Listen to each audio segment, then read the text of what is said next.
प्रकाश है और मैं लंका प्रखंड का जिला समाज पार्टी का युवा अध्यक्ष हूँ।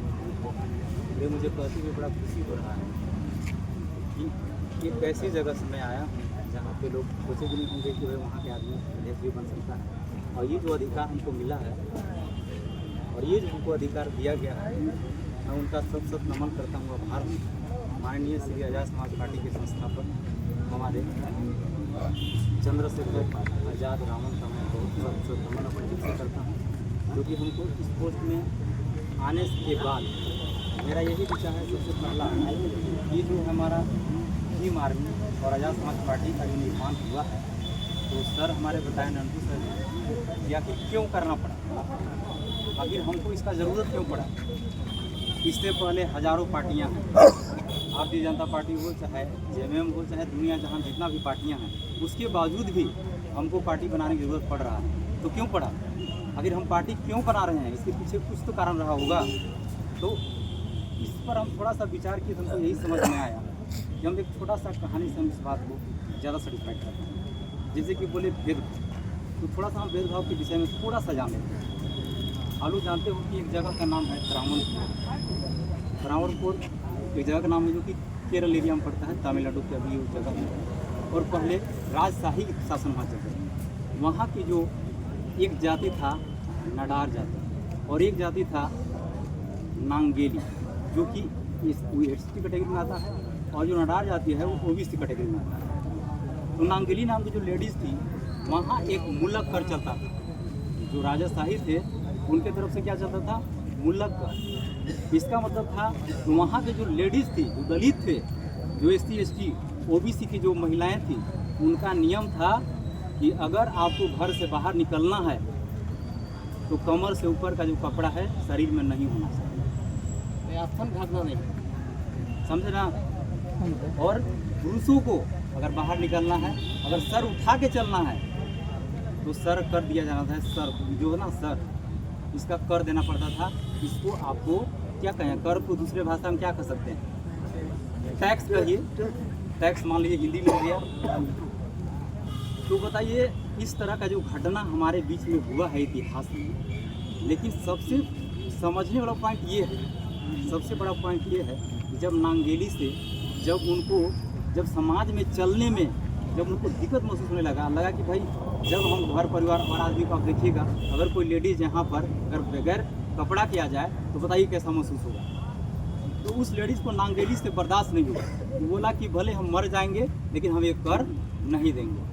तो जो वहाँ के राजा महाराजा थे जो कर वसूलते थे, उनके द्वारा वहाँ पर गए वो और बोले कि भाई आपको तो कर देना पड़ेगा।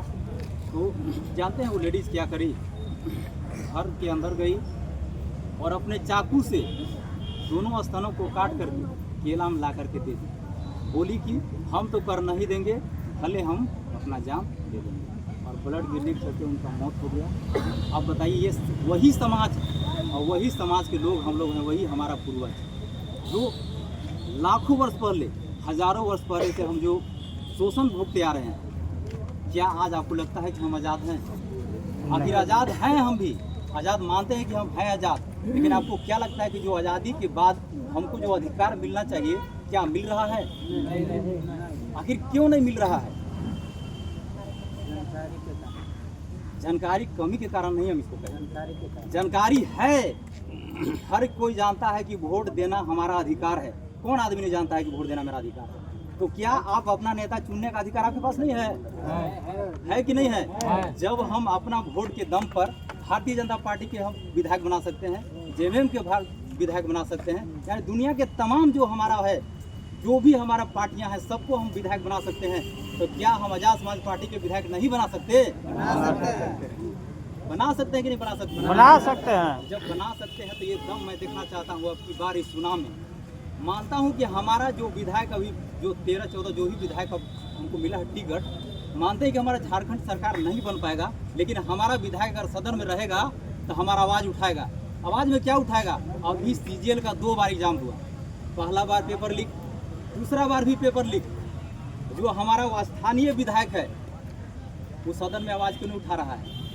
हमारा जो सरकार है, जो भी अधिकारी पेपर लीक कर रहा है उस पर अभी तक एक्शन आया नहीं आया। हमारा जो स्टूडेंट है यहाँ पर उस पर विचार करेंगे। जो गार्जियन है उनको तो खैर मान लीजिए कि एजुकेशन से मतलब है किससे कि हमारा बच्चा पढ़े और हमको जॉब मिले, लेकिन 2 बार एग्जाम होने के बाद भी अगर CGL का एग्जाम रद्द हो रहा है तो बताइए वो स्टूडेंट क्या करेगा लाइफ में? तो बताइए किसका कमी से हो रहा है? हमारा कमी से हो रहा है? नहीं, यहाँ के जो स्थानीय सरकार है उसके कमी से हो रहा है। तो क्या ऐसा सरकार हमको झारखंड में चाहिए? नहीं चाहिए। तो फिर यहाँ पर कौन सा सरकार चाहिए? अपना सरकार। कौन सा सरकार? आजाद समाज पार्टी का सरकार, जो गरीब के विषय में बोले, जो दबले कुचले लोग हैं उसके खिलाफ बोले। मैं चाहता हूं आप सबों से कि जो आपका दम भीमराव अम्बेडकर दिए हैं, कौन सा अधिकार, वोट देने का अधिकार, उसको आपको दिखाना है 14 नवंबर को। और 14 नवंबर को दिखाकर 13 नवंबर को दिखाना है वो दम, कौन सा, जो आपको भीमराव अम्बेडकर, जो आपको किसके रूप में, अंगूठा देने के लिए वोट के रूप में जो आपको अधिकार मिला है, उसको आपको दिखाना है वो दम। और दिखाना है जो हमारा 85%, जो हमारा जितना भी समुदाय है, कितना 85%, अगर हम लोग चाह जाएं तो दुनिया के कोई माइक लाल नहीं है कि हमारा नेता को कोई हरा दे। अगर कोई है आप खुल के यहाँ बोलिए। मैं चाहता हूँ इस मंच से कि यहाँ पर जो भी हमारे अधिकारी आए हैं गढ़वा जिला से, गढ़वा विधानसभा क्षेत्र से, जो भी अधिकारी अपने आप को मानते हैं, चाहे प्रखंड अध्यक्ष मानते हो, चाहे अपने आप को जिला अध्यक्ष मानते हो, चाहे प्रदेश अध्यक्ष मानते हो, मैं चाहता हूं कि एक दिन, लगभग आज के बाद एक दिन, जो भी अधिकारी है सबको गढ़वा जिला में आना है और प्रत्येक आदमी को शपथ लेना है कि हम 85% है, तो अब की बार जहां से भी हमको, जिस विधानसभा क्षेत्र से मैं अपने आप को विधायक को निकाला हूँ, 85% का दम दिखा करके 13 नवंबर को हमको जीत हासिल करना है। मैं इतना ही कहकर अपने वाणी को विराम देता हूँ। और इतना कह करके सभी वाणी को विराम देते हुए मैं यह आप सबों से गुजारिश करता हूँ कि चाहे जैसे भी हो, जहाँ से भी हो, चाहे जिस तरह से भी हो, चाहे खा करके, चाहे बगैर खाए, पैसा हो या ना हो, लेकिन अगर लव कुमार अगर हार गए तो मैं ये कहता हूँ कि हमको आदिवासी चाहे ST OBC कहने का अधिकार नहीं है। तो अब फिर अधिकार लेने का किस काम का है? आपको अधिकार मिलना चाहिए? नहीं मिलना चाहिए। जो आप संविधान कहते हैं कि हमको समानता का अधिकार है, भीमराव अम्बेडकर हमको क्या दिया है अधिकार, उसका यूज कीजिएगा ना आप जी। तो सिर्फ क्या आप खाली बड़े लोग को जिताने के लिए अधिकार है? अगर कितना लोग, हम जिसको जिताए हैं वो फॉर्च्यूनर से चल रहे हैं, लेकिन बताइए वोट देने वाला कौन ऐसा आदमी है जिसके पास फॉर्च्यूनर आ गया? तो हम सबों को फॉर्च्यूनर चाहिए कि नहीं चाहिए? तो फिर कौन सा सरकार बनाना होगा? आजाद समाज पार्टी की सरकार बनाना होगा। ये शपथ लेकर के जाइए जो भी अधिकारी हैं। और मैं चाहता हूं जो भी यहाँ के अधिकारी हैं सबसे मैं गुजारिश करता हूं, चाहे जो यहाँ का प्रदेश अध्यक्ष हूँ उनसे मैं गुजारिश करूँगा विशेष कि जैसे भी हो, लेकिन गढ़वा जिला में कल के कल एक मीटिंग होना चाहिए और सबको जो काम है भरपूर तरीका से मिलाना चाहिए। अगर नहीं मिला पा रहा है उसको पद से हटाइए, वहाँ पे दूसरा आदमी काम करेगा। सही बात, समझे कि नहीं समझे? सही बात। अगर नहीं उससे हो पा रहा है तो उसको आप वहाँ से हटाइए, वहाँ पे दूसरा आदमी काम करेगा। हमारे समाज में बहुत ऐसे विद्युजीवी लोग हैं जो कि आपके सामने अभी तक आए नहीं हैं, और उनको लाया जाएगा। मैं लाऊंगा, अपने दम पर लाऊंगा और लव कुमार को विधायक बना करके दिखाऊंगा।